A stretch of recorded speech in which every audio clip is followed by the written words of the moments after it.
तर नमस्कार मित्रांनो, मी विनोद आपल्या सर्वांचं पुन्हा एकदा स्वागत करतो आपल्या मराठी टिकीफाय चॅनलमध्ये.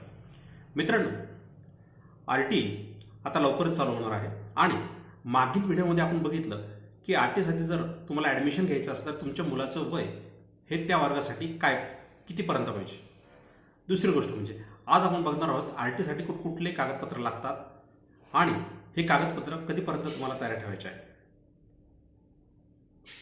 बघा मित्रांनो, आरटीचे जे डॉक्युमेंट तुम्ही जर अजून तयार केले नसतील तर लक्षात घ्या, जोपर्यंत आरटीची प्रक्रिया चालू होत नाही ऑनलाईन फॉर्म भरण्याची, त्याच्या अगोदरचे कागदपत्र हे तुमच्याकडे असले पाहिजे अशी त्यांची अट आहे. म्हणजेच तुम्ही जर भाडे करारनामा दाखवणार असाल तर तो भाडे करारनामा हा तुम्ही फॉर्म भरणाऱ्या तारखेच्या किंवा आरटीची प्रक्रिया चालू होण्याच्या अगोदरचा पाहिजे, जेणेकरून आरटीमध्ये तुमच्या लॉटरीमध्ये जर तुमच्या मुलाचं सिलेक्शन झालं तर तुम्हाला कुठल्याही गोष्टीला अडथळा येणार नाही.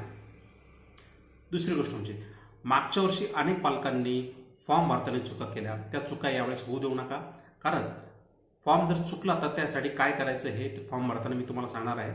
त्यामुळे चॅनलला सबस्क्राईब करून ठेवा, जेणेकरून तुमच्या ज्या मनातल्या शंका असतील त्या सोडवण्याचा प्रयत्न हे चॅनल करणार आहे. मागच्या वर्षीप्रमाणे सुद्धा यावर्षी आरटीची प्रक्रिया पूर्ण होईपर्यंत हे चॅनल तुमच्यासोबत राहणार आहे. त्यामुळे चॅनलला शेअर करा, लाईक करा आणि सबस्क्राईब करायला विसरू नका. तर मित्रांनो, आरटीसाठी आता कुठले कागदपत्र लागतात हे कागदपत्र आपण बघणार आहोत. त्यामुळे कुठेही जाऊ नका, बघत राहा आपला मराठी टेक इन्फो. बघा मित्रांनो, आरटी प्रवेशासाठी आवश्यक कागदपत्रे कुठले आहेत. मागच्या वर्षाप्रमाणे यावर्षीही आरटीचे कागदपत्र असेच राहणार आहे अशी शक्यता आहे. दरवर्षी हेच असतात, त्यामुळे पुन्हा मी तुम्हाला तेच सांगतो.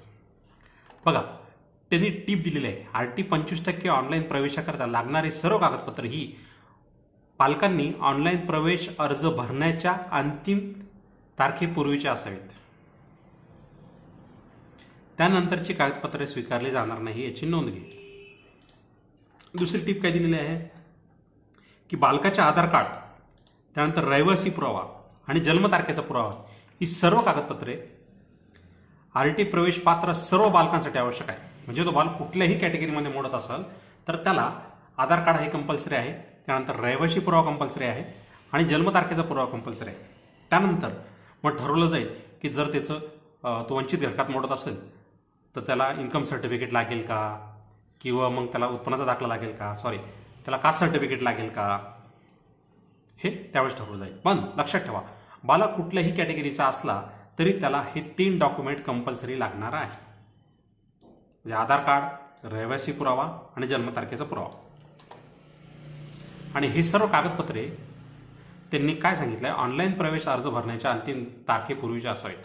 बघा, लक्षात ठेवा मित्रांनो, तुमचा जर तुम्हाला जर आता ऑनलाईन फॉर्म भरायचा असेल तर तुम्ही फॉर्म भरायच्या अगोदरच हे सगळं डॉक्युमेंट क्लिअर करून ठेवा, जेणेकरून पडताळणी समिती तुम्हाला कुठल्याही अन्य कारणामुळे तुमच्या पाल्याचं ॲडमिशन कॅन्सल करू शकत नाही. त्यामुळे कागदपत्र नीट तुमच्याकडे असले पाहिजे. बघा, आता कागदपत्रामध्ये त्यांनी वंचित गटातील बालकांमध्ये खालील प्रवर्गाचा समावेश होतो. म्हणजे वंचित घटकामध्ये कोण कोण मोडतं, जात संवर्गातील म्हणजे अनुसूचित जाती, अनुसूचित जमाती, विमुक्त जाती, ब भटक्या जमाती, क भटक्या जमाती, ड इतर मागासवर्गीय म्हणजे त्याला तो ओबीसी म्हणतो, विशेष मागासवर्गीय म्हणजे एसबीसी, त्यानंतर दिव्यांग बालके म्हणजे त्यांना अपंग वगैरे आहे असे बालके, HIV बाधित बालके किंवा HIV प्रभावित बालके, कोविड प्रभावित बालके ज्यांचे पालक 1 किंवा 2 यांचे निधन झाले, म्हणजे त्यांचे आई वडील वारले आहे किंवा एक तर आई वारली आहे किंवा एक तर वडील वारले आहे, असे कोविड प्रभावित बालके आणि अनाथ बालके या सर्व संवर्गामध्ये वंचित गटामध्ये ह्या सर्व जण मोडतात. बघा, आता वंचित जात संवर्गातील बालके असल्यास म्हणजे या वरतील 1 नंबरच्या कॅटेगरीमध्ये जर बालक असेल तर अशा बालकांना वडिलांचे किंवा बालकाचे कास्ट सर्टिफिकेट लागणार आहे आणि ते कास्ट सर्टिफिकेट महाराष्ट्र राज्याचे लागणार आहे. परराज्यातील जातीचे प्रमाणपत्र ग्राह्य धरण्यात येणार नाही. लक्षात ठेवा, जातीचे प्रमाणपत्र हे महाराष्ट्राचे लागणार आहे आणि एक तर बालकाचे पाहिजे किंवा मुलाचे पाहिजे. वंचित घटकामध्ये जे मोडतात म्हणजे वरील घटकामध्ये मोडतात त्यांना उत्पन्नाची दाखल्याची आवश्यकता नाही. बघा मित्रांनो, जे बालके आता दिव्यांग गटात मोडतात अशांना वैद्यकीय प्रमाणपत्राचा पुरावा पाहिजे. जिल्हा शल्य चिकित्सक, वैद्यकीय अधीक्षक, अधिसूचित जिल्हा शासकीय रुग्णालय यांचे 40% किंवा त्यापेक्षा जास्त दिव्यांगी असल्याचे प्रमाणपत्र लागतं. HIV बाधित जर बालके असतील तर अशांसाठी जिल्हा शल्य चिकित्सक, आयुर्वेदिक अधीक्षक, वैद्यकीय अधीक्षक, अधिसूचित जिल्हा शासकीय रुग्णालय यांचे प्रमाणपत्र लागतं. त्यानंतर जर कोविड प्रभावित बालके असेल तर अशांना वंचित गटामध्ये बालकांमध्ये कोविड प्रभावित बालक जर असेल ज्यांचे पालक 1 किंवा 2 यांचे निधन 1 एप्रिल 2020 ते 31 मार्च 2022 या कालावधीत कोविड प्रादुर्भावामुळे झाले, अशांचा इथं समावेश करण्यात आलेला आहे. अशांना सक्षम प्राधिकारी यांनी निर्बंधित केलेले पालकांचे मृत्यू प्रमाणपत्र लागणार आहे. तसेच कोविड-19मुळे मृत्यू झाल्याचे रुग्णालयाचे वैद्यकीय प्रमाणपत्र लागणार आहे. सदर मृत्यू कोविड-19शी संबंधित असल्याबाबतचे प्रमाण हे शासकीय, पालिका, महानगरपालिका, रुग्णालय अथवा ICMR नोंदणीकृत खाजगी रुग्णालय किंवा प्रयोगशाळा यांचा अहवाल लागणार आहे. जर अनाथ बालके असतील आणि ते वंचित घटकात मोडत असतील तर अनाथ बालकांच्या बाबतीत अनाथालयाची किंवा बाल सुधार गृहाची कागदपत्र ग्राह्य धरण्यात येणार आहे. जर बालक अनाथालयात राहत नसेल तर जे पालक त्यांचा सांभाळ करतात त्यांचे हमीपत्र आवश्यक राहील. दुसरं, अनाथ बालकांच्या संदर्भात इतर कागदपत्र, उदाहरणार्थ उत्पन्नाचा दाखला, याचा विचार घेण्यात येणार नाही. पण जे आर्थिक दुर्बल घटकात मोडतात अशांना वार्षिक उत्पन्नाचा दाखला लागणार आहे. बघा, आर्थिक दुर्बल घटकातून मोडतं ज्यांचं वार्षिक उत्पन्न 1 लाखापेक्षा कमी, अशा आर्थिक दुर्बल घटकात मोडतात. समजा तहसीलदार दर्जाच्या महसूल अधिकाऱ्याचे प्रमाणपत्र, सॅलरी स्लिप, कंपनीचा किंवा एम्प्लॉयरचा दाखला, आर्थिक वर्ष म्हणजे 1 लाखाच्या पेक्षा उत्पन्न कमी पाहिजे. आता इथं आर्थिक वर्ष 21-22 आणि 22-23 सांगितलं आहे तर तिथं 1-1 वर्ष वाढून घ्या. आर्थिक वर्ष 2021-22च्या ऐवजी 2022-23 आणि 23-24 पकडा. जर घटस्फोटित महिला पालक असेल अशांसाठी न्यायालयाचा निर्णय लागणार आहे. यांचा घटस्फोट झालेला आहे. घटस्फोटित महिलेचा आईच्या रहिवासी पुरावा म्हणून रहिवासी पुरावा लागणार आहे. आणि बालक वंचित घटकातील असल्यास बालकाचे किंवा त्याच्या वडिलांचे जातीचे प्रमाणपत्र व बालक आर्थिक दुर्बल घटकात असल्यास आईच्या उत्पन्नाचा दाखला लागणार आहे. बघा, घटस्फोटित जर महिला असेल तर अशा महिलांना न्यायालयाचा निर्णय लागणार आहे. नंतर रहिवासी पुरावा लागणार आहे. तसेच मुलाचे किंवा त्याच्या वडिलांचे जातीचे प्रमाणपत्र लागणार आहे. आणि जर बालक आर्थिक दुर्बल घटकात मोडत असल्यास उत्पन्नाचा दाखला लागणार आहे. न्यायप्रविष्ट असलेल्या घटस्फोटित प्रकरणातील महिला ज्यांचा अजून घटस्फोट झालेला नाही, प्रकरण हे न्यायप्रविष्ट आहे, अशा महिला त्यांच्या पाल्यासाठी जर ॲडमिशन घ्यायचं असेल तर सदर डॉक्युमेंट लागणार आहे. काय लागणार आहे? घटस्फोटाचे प्रकरण न्यायप्रविष्ट असल्याचा पुरावा लागणार आहे. घटस्फोट प्रकरण न्यायप्रविष्ट असलेल्या महिलेच्या बालकाच्या आईचा रहिवासी पुरावा लागणार आहे. बालक वंचित घटकात मोडत असेल तर बालकाचे किंवा त्याच्या वडिलांचे जातीचे प्रमाणपत्र लागेल. आणि आर्थिक दुर्बल घटकात मोडत असेल तर आईच्या उत्पन्नाचा दाखला लागणार. जर महिला विधवा आहेत तर अशा महिलांच्या मुलांसाठी पतीचे मृत्यूपत्र लागणार आहे.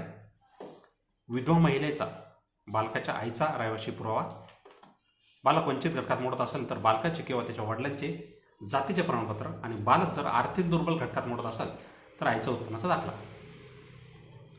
आधार कार्ड हे सर्वांना कंपल्सरी आहे. जन्माचा पुरावा का सर्वांना कंपल्सरी आहे, म्हणजे जन्मतारखेचा पुरावा, आधार कार्ड आणि रहिवासी पुरावा हे सर्वांना कंपल्सरी आहे. फक्त जे वंचित घटकात मोडतात त्यांना जातीचे दाखले लागणार आहे, आणि जे आर्थिक दुर्बल घटकात मोडतात अशांना उत्पन्नाचा दाखला लागणार आहे. बाकी आधार कार्ड, जन्मतारखेचा पुरावा आणि रहिवासी पुरावा हे सर्वांना कंपल्सरी लागणार आहे.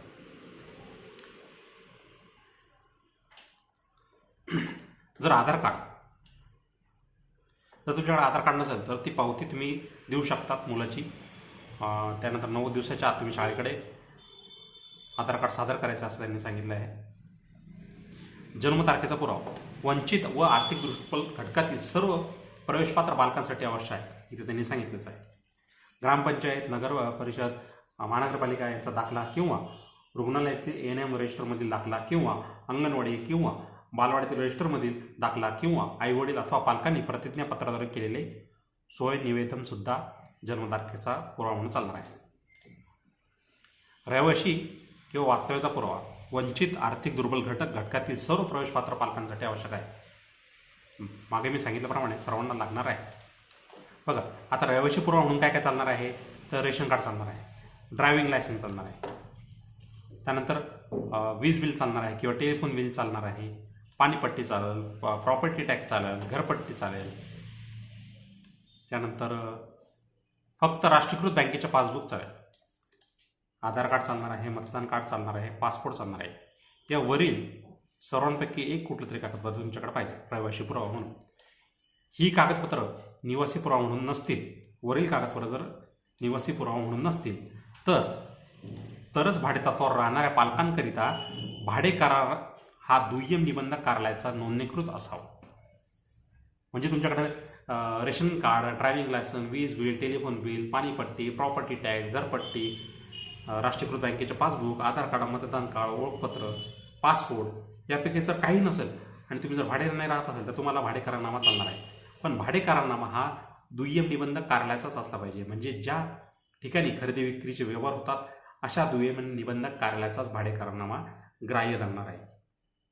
आणि भाडे करारनामा करताना लक्षात घ्या, भाडे करारनामा फॉर्म भरण्याच्या दिनांकाच्या पूर्वीच असला पाहिजे. म्हणजे तुम्ही आज फॉर्म भरताय आणि भाडे करारनामा उद्या करताय तर ते चालणार नाही. कमीत कमी 1 दिवसापूर्वीचा किंवा जास्तीत जास्त चालणार आहे. आणि त्याचा कालावधी जो आहे तो 11 महिन्याचा कमीत कमी पाहिजे. त्यापेक्षा जास्त असेल तर चालेल. तर मित्रांनो, हे ते RT संदर्भात कुठले कागदपत्र लागतात त्या संदर्भात छोटीशी माहिती. व्हिडिओ आवडला असेल तर लाईक करा, शेअर करा आणि सबस्क्राईब करायला विसरू नका. तर मित्रांनो, आता तुमची रजा घेतो. तोपर्यंत जय हिंद, जय महाराष्ट्र.